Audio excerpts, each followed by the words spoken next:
All we had to do was follow the damn train, CJ.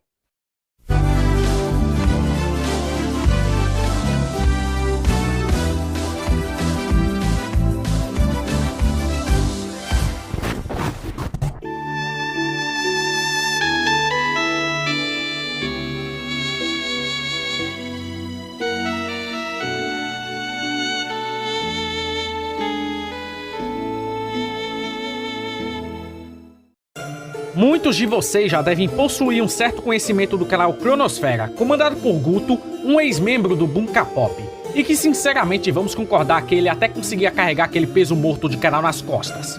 Mas o assunto em questão é outro. Praticamente menos de 2 semanas haviam se passado desde aqueles ataques aos animes realizados tanto pela Record TV por meio do Domingo Espetacular, quanto a Rede TV, ou TV A Crítica, por meio do Alerta Nacional, este último apresentado pelo infame Siqueira Júnior. De início você deve estar se perguntando: Pedregami, o que o Guto do Cronosfera tem a ver com essas emissoras terem atacado animes? Então, o buraco é mais fundo do que parece, e posso explicar como é que é o papo.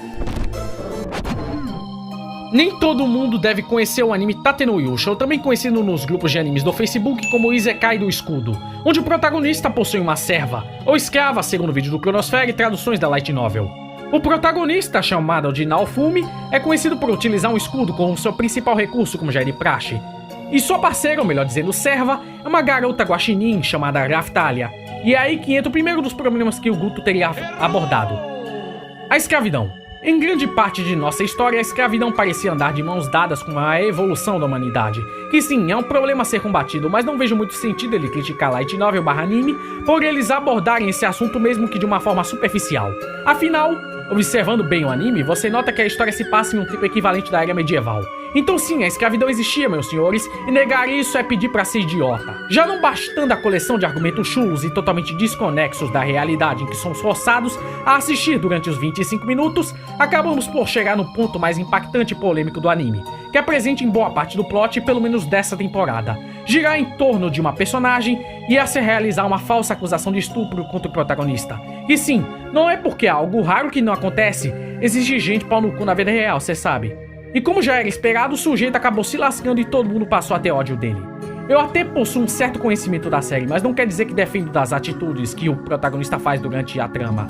Afinal, meu objetivo não é defender o anime, mas sim defender o livre direito à expressão em histórias fictícias. Acima de tudo, eu sou um antitotalitarista e sinto ódio e nojo a qualquer tipo de ditadura. A censura geralmente é o primeiro passo para o surgimento de um regime ditatorial, igual vimos, por exemplo, a partir de 1964, em que os grandes jornais, após festejarem o golpe de Estado, acabaram sendo os primeiros a serem censurados.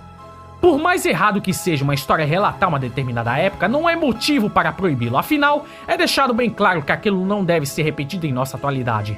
Um estudante de cinema precisa saber disso.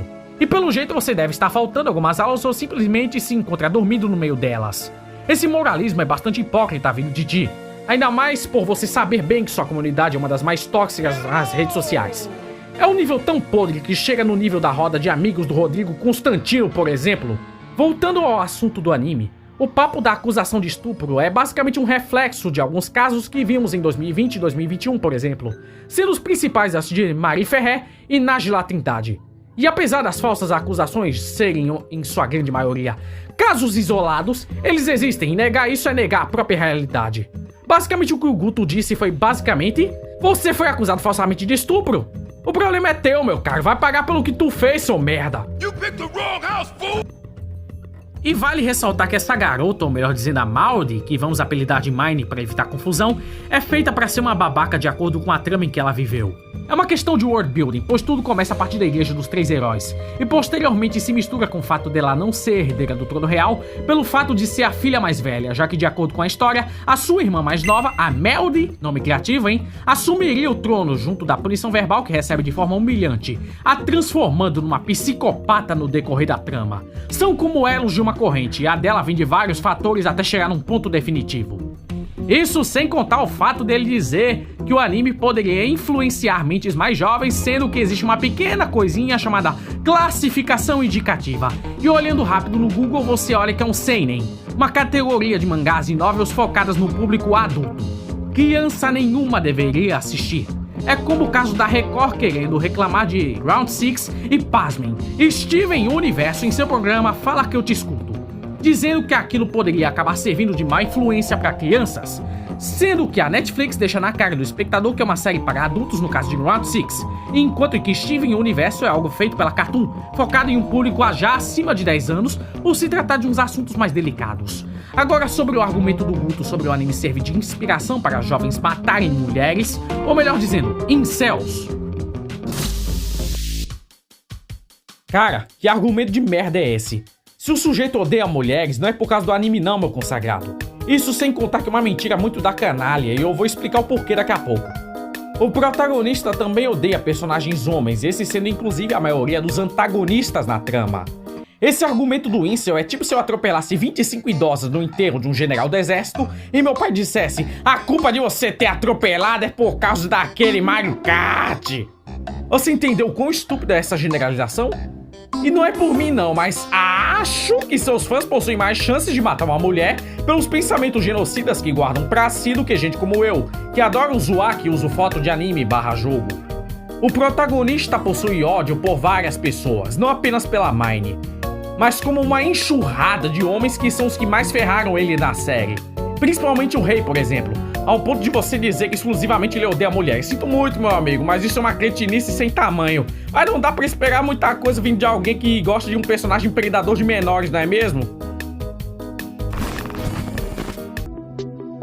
Por qual razão estou tratando o Guto do mesmo nível que as grandes mídias?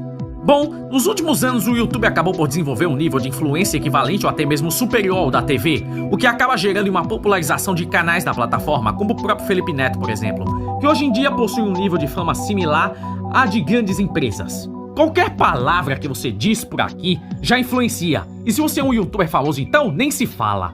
Assim como a Record e Rede TV, o Guto optou por usar o mesmo artifício que estas emissoras usaram para atacar animes, desenhos e até mesmo séries, no qual trata-se da ideologia do medo. Trata-se de criar e manter raízes sociais de desconfiança, terror e conflito com o outro, onde esse outro é culpado pelo que aconteceu ou o que pode acontecer. Essa ideologia, inserida na sociedade como proteção contra o sofrimento humano, está intimamente ligada à mídia contemporânea, que mostra uma possibilidade terrível de se ter um vizinho que pode nos trazer sérios desprazeres.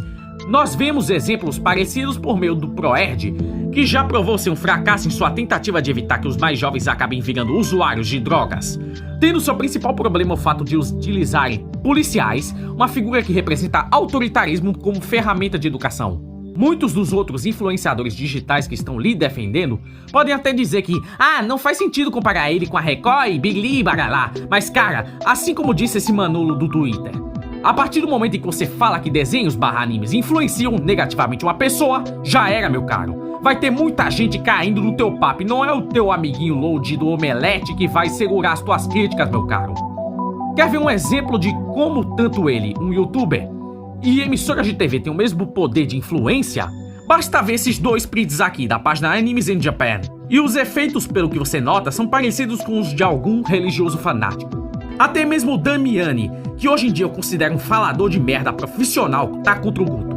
E olha que ambos possuem ideologias similares. Não há desculpa. Bom, isso é tudo que eu queria dizer. Meu nome é Agami. E vejo vocês em breve.